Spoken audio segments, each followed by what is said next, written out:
In 2016, a 21-year-old American man made a choice that seemed like a bold adventure.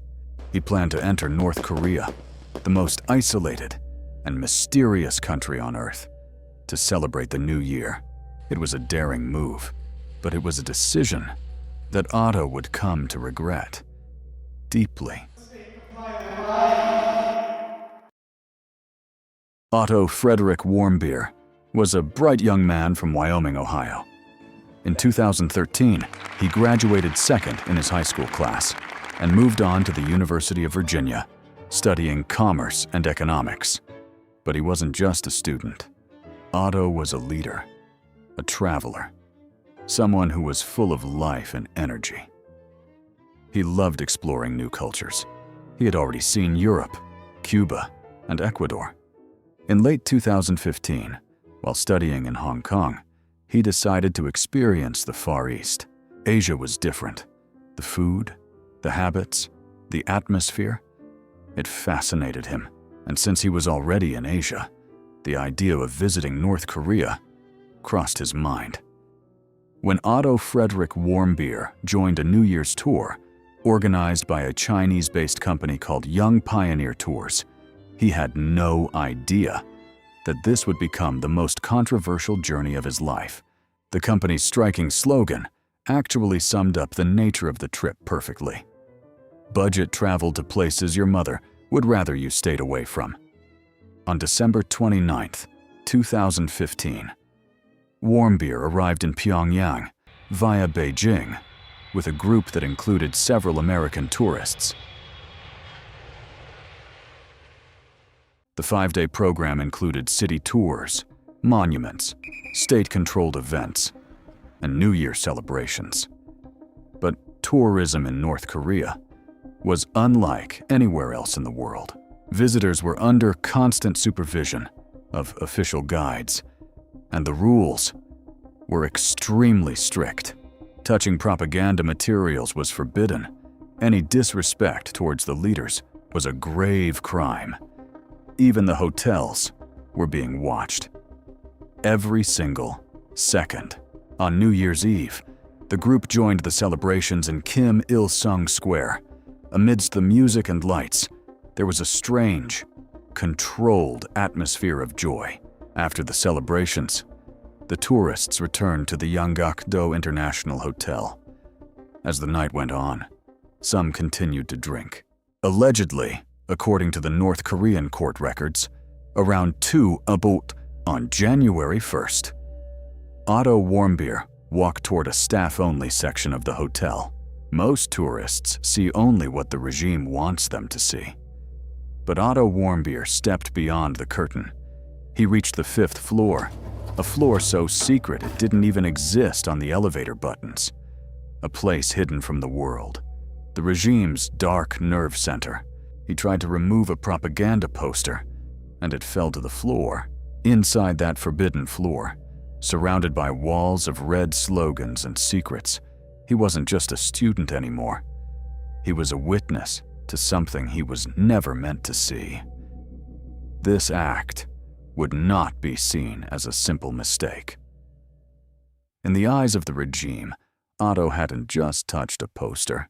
He had violated the sanctity of the state itself.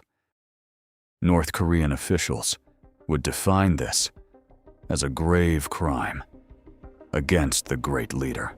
This moment was the beginning of a short tourist trip, turning into a massive international crisis. Otto and his friends were heading to the airport. They were laughing. The 5-day trip was finally over. They talked. They were safe. At the Pyongyang airport, the line was moving slowly. Otto handed over his passport. The officer didn't smile. He didn't stamp the paper. He just looked at Otto. Then he pointed to a side room. 2 North Korean soldiers approached. They grabbed Otto's arms. His friends thought it was a mistake. They even joked about it. But as the heavy doors closed, the laughter stopped. Outside, the plane took off. His seat was empty. Otto was now alone, in the hands of the most secretive regime on Earth. For weeks, there was only silence. His family, his country. No one heard a word, not a single trace.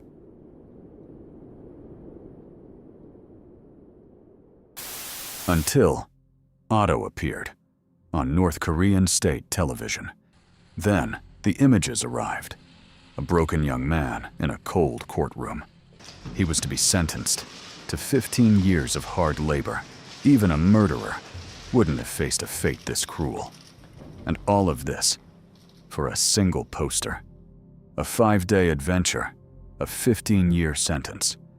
Otto Warmbier, behind the cold walls of Pyongyang, was about to leave behind not just his freedom, but his life. On a day that only occurs once every 4 years, Otto's fate was being sealed. As the world watched in silence, time was no longer an ally to Otto, but a ruthless enemy. Under the clinical, soul-cold lights of a Pyongyang press hall, the young American, clad in a white jacket like a sacrificial lamb, was forced into the spotlight. His head was bowed, for he wasn't just facing a room of reporters. He was standing before a massive, inescapable ideological machine. I committed the crime of taking out a political slogan from the staff-only area of the Yangakdo International Hotel. My crime is very severe and pre-planned. I regret my actions more than anything. I apologize to both the Korean people and the government. I beg for forgiveness, and I beg for help in any way possible to save my life. North Korea, for your forgiveness. Please, I have made the worst mistake of my life. His voice trembled, caught between a forced confession and a desperate plea for mercy. As the cameras rolled, Otto didn't just apologize, he begged, a haunting performance scripted by his captors. To the world, it was a press conference. But for Otto, it was a terrifying fight for survival. North Korean authorities were adamant. Otto Warmbier was a CIA asset, and their state media demanded he be treated as one. Otto, however, told a far different story. He claimed he was offered $10,000 by a Methodist church to steal the poster. It was an initiation for the Z Society, a secret student group at the University of Virginia. While his actions were foolish, the accusations were surreal. A young man's fate, now held hostage by a regime that didn't believe in coincidences. March 16th, 2016. The trial of Otto Warmbier began, but the verdict was already written. It wasn't a pursuit of justice. It was a carefully staged performance. In a hearing lasting barely an hour, Otto was convicted of subversion under Article 60. The sentence, 15 years of hard labor, inside the regime's brutal prison camps, for a crime against the state. To the court, he wasn't a student. He was a tool of American hostility, an agent sent to shatter North Korean unity. In 1 hour, a young man's future was traded for a political statement.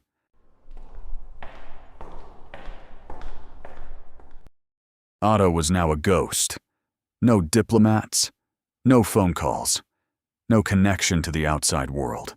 While Pyongyang kept him in a shadow, the United States was in a state of crisis. President Barack Obama's repeated demands for Otto's release were met with a wall of silence. But in 2017, the political tides shifted. Donald Trump took office, bringing a new aggressive tone to the negotiation table. After 17 months of isolation, the news the world had been waiting for finally arrived. Otto Warmbier was coming home. June 13th, 2017. A medical plane touched down in Cincinnati. His family, the media, and a nation stood ready to embrace him. But the person who descended from that plane was not the vibrant 22-year-old student they remembered. Otto was in a coma. North Korea claimed it was botulism, a simple case of food poisoning. But American doctors quickly exposed the lie. There was no sign of poisoning. Instead, brain scans revealed a catastrophic loss of brain tissue. Otto's brain had been starved of oxygen for a prolonged period. How? Why? No one knew. There were no broken bones, no signs of physical torture, just a hollow shell of a human being. His father, Fred, stood before the world wearing the same jacket Otto wore during his confession in Pyongyang. His voice trembled with a mixture of grief and fury. He didn't call North Korea a nation. He called them terrorists. The damage was irreversible. Otto had returned to his soil, but his soul was already gone. 6 days after his return, his family made the most agonizing decision parents could ever face. On June 19, 2017, at 2:20 p.m., the life support was turned off. Otto Frederick Warmbier took his last breath. In his hometown, he was only 22. He left behind a grieving family, a diplomatic storm, and secrets that may never be unearthed from the shadows of Pyongyang. Rest in peace, Otto. That's all for this week. From Story HB. If you found this story compelling, don't forget to subscribe for more. We'll see you next week with a brand new journey into the unknown.